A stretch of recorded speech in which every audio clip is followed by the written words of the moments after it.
Hey Bo, I just recorded the whole lesson for you and realized that the camera was off.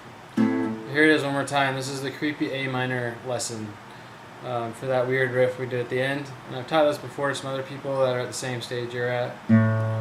Which mainly is once you understand 1-4-5s, you get a little sick of it. Or the blues 1-4-5s. And you start knowing some of your like little jazz, these basic guys.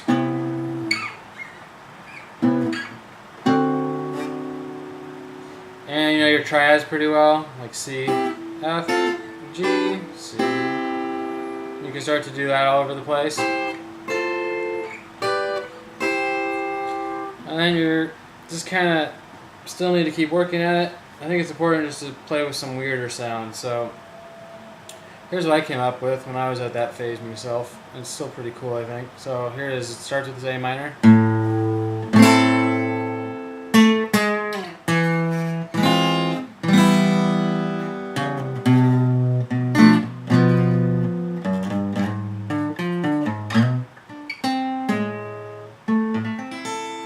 It's nice because it makes this big circle, comes back around, and has some creepy tones in there, which is really just harmonic minor, which is if you take an A minor scale, so A, B, C, D, E, F, and instead of doing normal G, it doesn't sound too creepy, you do G sharp. So you use, instead of the flat 7, you use a regular 7. It just has more tension, it's a little creepy. It doesn't sound creepy to me anymore, but it used to.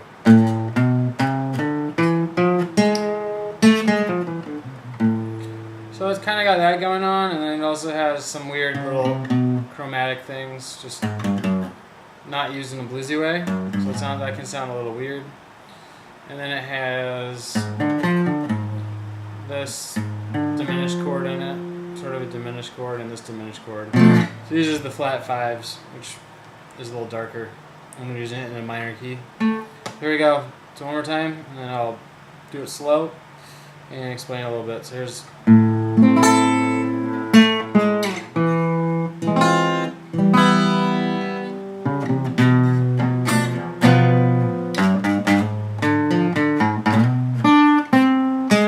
And then you're back where you started. So the first chord, this is A minor. And I'm just hitting A. So I think what I was thinking at the time, I knew my bar chords pretty well. I knew how to do like A minor triads. And probably knew how to do some triads like on the other strings. You know. But I was trying to get away from just using everything standard, especially when it was avoidable. So one thing you could do is you just take advantage of the A string, right? Instead of doing it here, just drop this out. Use the A string here, and then do the top 4 strings of the bar chord.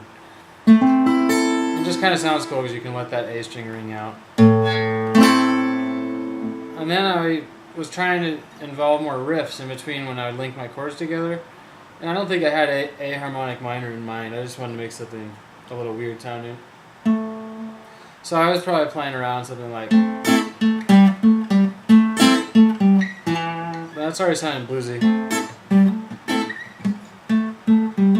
Because that's the flat 7, and it sounds minor, but. So somehow I ended up making this huge jump, which I thought was cool. From 6th fret to 2nd fret. So sometimes, you know, you start to develop habits and just try to do something else. So 7, 6, 2. And I don't know how I came up with this chord. This is just a cool tension chord. And it resolves to E minor. So the main chord that we're going to is this E minor chord. But it has this tension chord right before it. And then it goes 4-3-2. It's just a little transition to the next diminished chord. This next diminished chord is this. You go. This is a half diminished chord.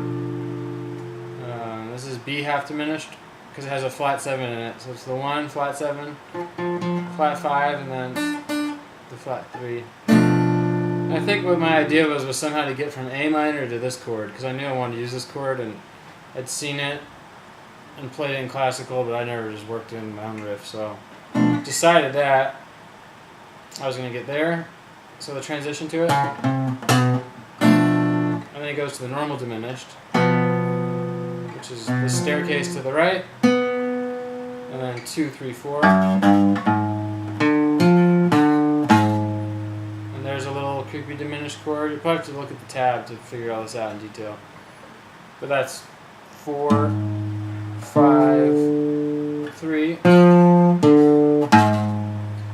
and then it slides up to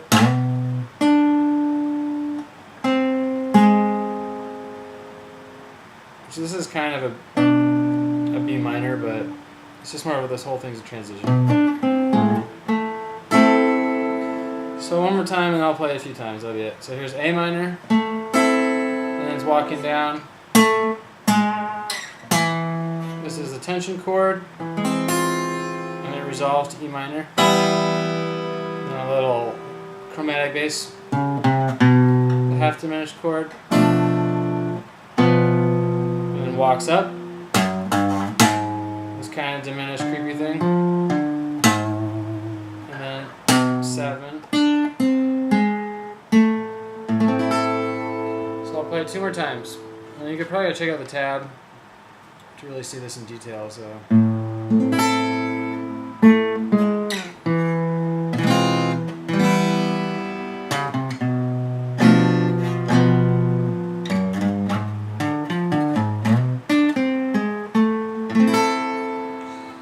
So, one more time. A minor, walks down.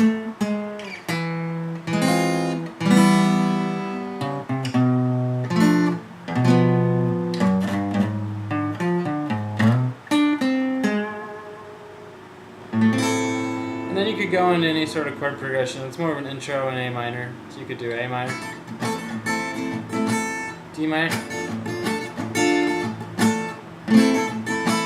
You could go to E7. Maybe you could do B diminished,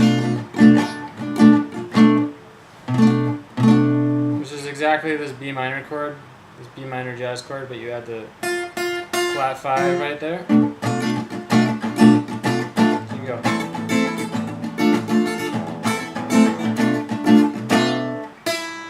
Maybe to E minor.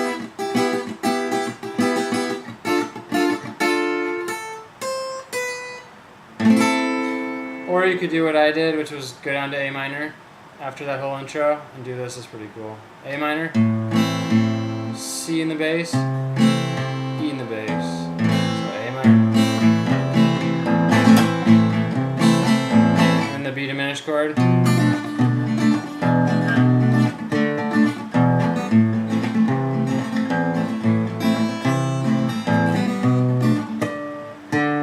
What I'm doing here is really hard to see, but I'm lifting up my 3rd finger and letting the D string ring out. So it's A minor, C in the bass, E in the bass, A minor.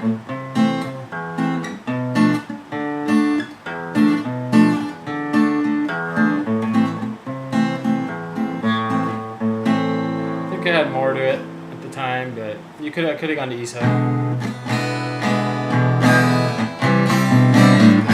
Maybe done something with C or gone to F or F minor to kind of involve that tension chord from earlier. So you could do it.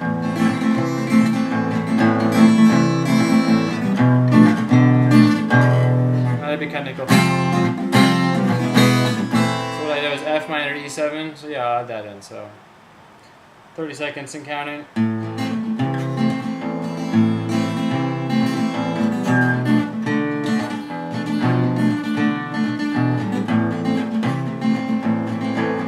F minor.